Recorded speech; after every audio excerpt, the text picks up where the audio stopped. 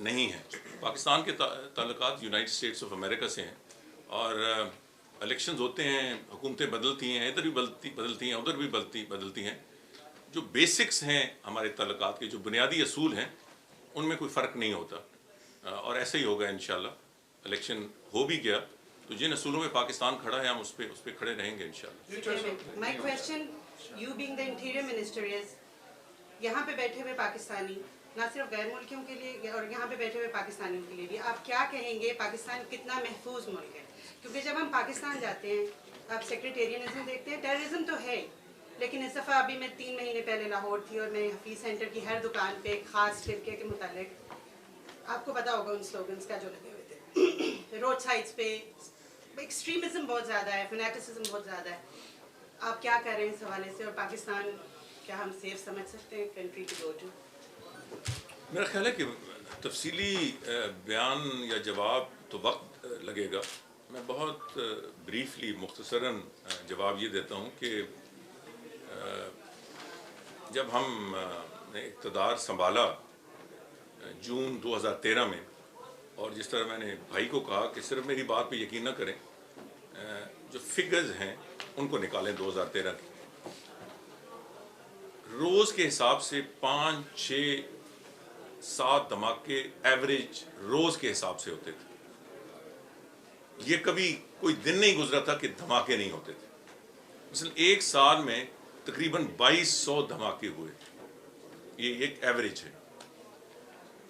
آج اللہ تعالیٰ کی مہربانی ہے, ان 2.5 سالوں کی بہت ساری ملی اور کاوشوں کے بعد, کہ ہفتے کئی دفعہ مہینے گزر جاتے ہیں کہ ایک دھماکہ بھی نہیں ہوتا. اس سے اگر آپ یہ کہیں کہ لا اینڈ آرڈر مکمل آئیڈیل ہو گیا ہے, بالکل حالات پرسکون ہیں, تو نہیں. ابھی تک ہمیں بہت سا اور سفر طے کرنا ہے, مگر پیچھے 2.25 سال یا 2.5 سال میں بہت ساری بہتری آئی ہے. ہاں, وہ عناصر اب بھی پاکستان کے اندر ہیں کہ یا وہ سیکریٹیرین بنیادوں پہ یا کسی اور حوالے سے پاکستان کو ڈیوائڈ کرنا چاہتے ہیں. حکومت اپنی تمام تر ریسورسز اس وقت سیکیورٹی ایشوز پہ مرکوز کیے ہوئے ہے. انشاءاللہ تعالیٰ آپ پر امید رہیں کہ بہتری آئے گی. وہ وقت بھی تھا آج سے چند سال پہلے, 3, 4, 5 سال پہلے, کہ دھماکے ہوتے تھے, حکومت کی طرف سے کوئی ریئیکشن ہی نہیں ہوتا تھا. آج ایک دھماکے پہ پوری قوم ریئیکٹ کرتی ہے.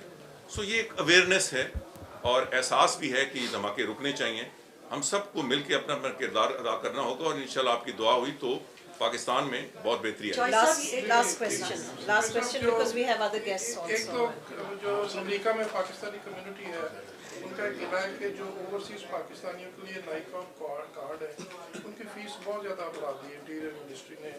$15-20 تھی تو اب $115 ہے. اور دوسرا یہ ہے کہ جو آن لائن اپلائی کرنے کا طریقہ ہے, بہت سے لوگ جو ہے اس میں کافی پریشانی ہے.